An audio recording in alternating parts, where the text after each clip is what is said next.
చెప్పాలనుకుంటున్నారు. మీరు ఎప్పుడైతే జాబ్ చేస్తారో మీద ఒక బాధ్యత ఉంటుంది. మీ టైం అలా గడిచిపోతూ ఉంటుంది. మీరు వర్క్ చేస్తున్నంతసేపు మీకు ఆ మైండ్లో ప్రెషర్, ఆ వర్క్ ఆ రిలేటెడ్ ఇష్యూస్, కొంచెం ఆ డల్నెస్ అనేది మీకు ఎప్పుడు 24 అవర్స్ ఉంటుంది. మీరు పడుకొని లేచిన ఆఫీస్కి వెళ్ళాలి, లాగిన్ అవ్వాలి, లాగౌట్, వర్క్ చేయాలి, ఇలా ఉంటుంది. నేను బాగా ఫేస్ చేసింది అయితే నాకు లీవ్స్ దగ్గర చాలా ప్రాబ్లం అయ్యేది.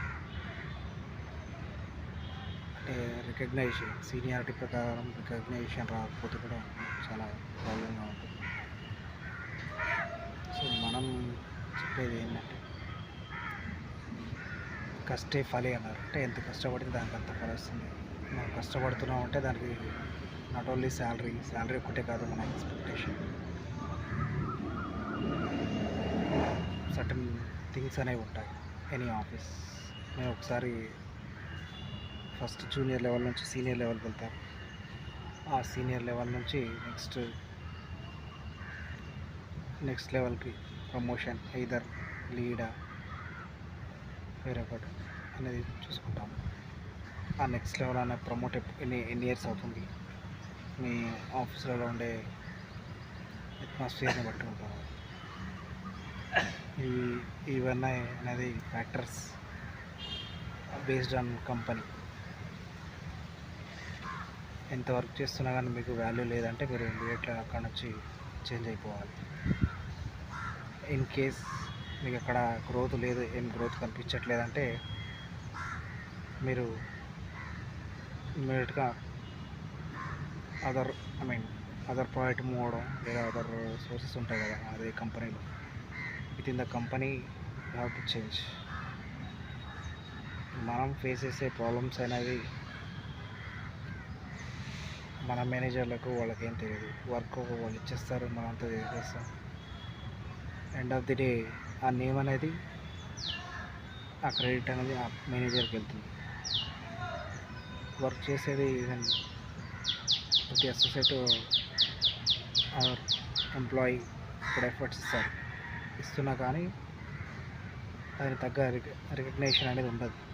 క్రెడిట్, దాని వచ్చే రివార్డ్స్ అనేవి ఓన్లీ మేనేజర్స్కి ఉంటాయి.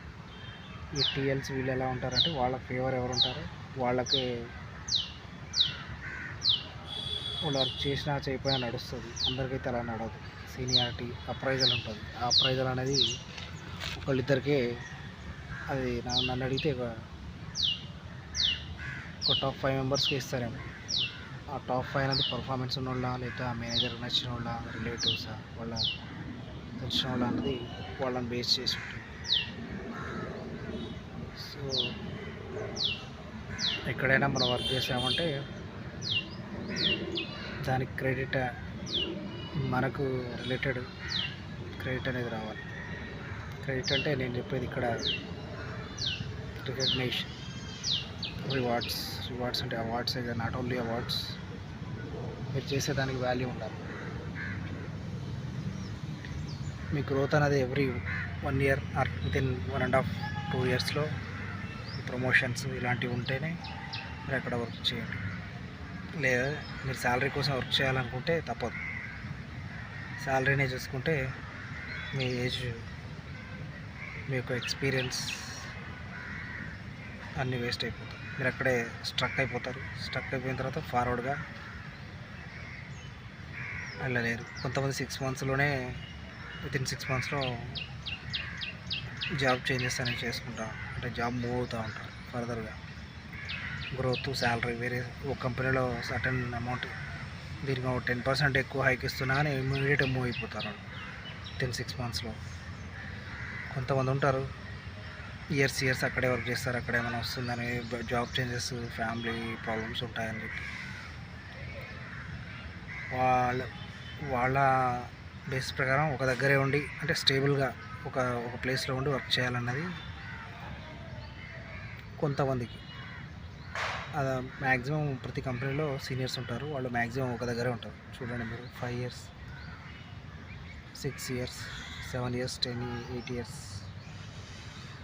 అంటే వాళ్ళకి జాబు చేంజ్ అవ్వాలని ఉండదు. ఐ మీన్ వేరే కంపెనీకి మూవ్ అవ్వాలి, ఒక దగ్గరే ఉండాలి స్టేబుల్గా, ఒక దగ్గరే.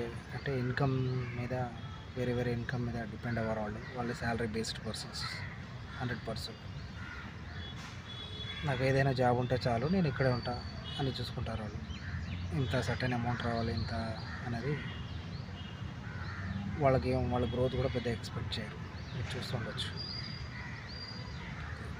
కార్పొరేట్ కల్చర్ ఎలా అయిపోయిందంటే, ఇప్పుడు వర్క్ చేసేటోడికి పెద్ద వాల్యూ ఉండదు. వర్క్ చేయకుండా లీడ్తో కలిసి, మేనేజర్తో కలిసి డిస్కస్ చేసేవాడికి ప్రమోషన్స్ ఉంటాయి, అప్రైజల్లో గ్రోత్ ఉంటుంది, హైక్ ఉంటుంది. గ్రోత్ అనేది అలాంటి వాడికి ఇస్తారు ఎక్కడైనా. కామన్ అయిపోయింది కార్పొరేట్ కల్చర్. ఇంతకుముందు గవర్నమెంట్ జాబ్, ప్రైవేట్ జాబ్ అనుకున్నాను. ప్రైవేట్ జాబ్లో కూడా గవర్నమెంట్ జాబ్ లాగా ఎంజాయ్ చేస్తున్నాడు చాలామంది ఉన్నారు. అది వాళ్ళ రిలేటివ్స్ కానీ, వాళ్ళ యొక్క ఫ్రెండ్స్ సర్కిల్ ఉంటే ఈవెన్ వాళ్ళు గవర్నమెంట్ జాబ్ లాగా ఫీల్ అయిపోతారు. వాళ్ళు ఏం చేస్తున్నారా ఎవరు పట్టించుకోరు, అదర్స్కి అది ఎఫెక్ట్ అవుతుంది. లీడ్స్ అయితే అదర్స్ని బాగా ఇబ్బంది పెడతారు. సో నేను ఇక్కడ చెప్పొచ్చేది ఏంటంటే, శాలరీ కోసం వర్క్ చేయాలంటే ఎక్కడైనా చేయొచ్చు. సో వర్క్ మైండెడ్ అంటే growth, without growth you want work in particular organization. Salary ఎక్కడైనా దొరుకుతుంది, మీరు ఎనీ జాబ్ చేస్తే శాలరీ సంపాదించవచ్చు. బట్ గ్రోత్ అనేది very important irrespective of organisation.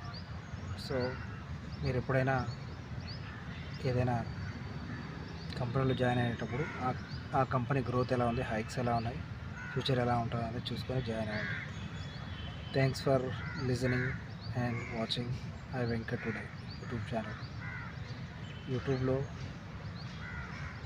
కొన్ని వీడియోస్ అయితే ఉన్నాయి. అంటే ఇప్పటివరకు నేనైతే పర్టికులర్గా ఒక వీడియో అనేది పోస్ట్ చేయలేదు. ఇలాంటిది ఆఫీస్ రిలేటెడ్ షార్ట్స్ చేశాను కొన్ని, మీరు తప్పకుండా చూడండి. ఆఫీస్ రిలేటెడ్ కొన్ని ఉన్నాయి, ఫ్యూచర్లో కూడా డిఫరెంట్ వీడియోస్ వస్తాయి. Thanks for watching. Please do subscribe, like video. Thank you.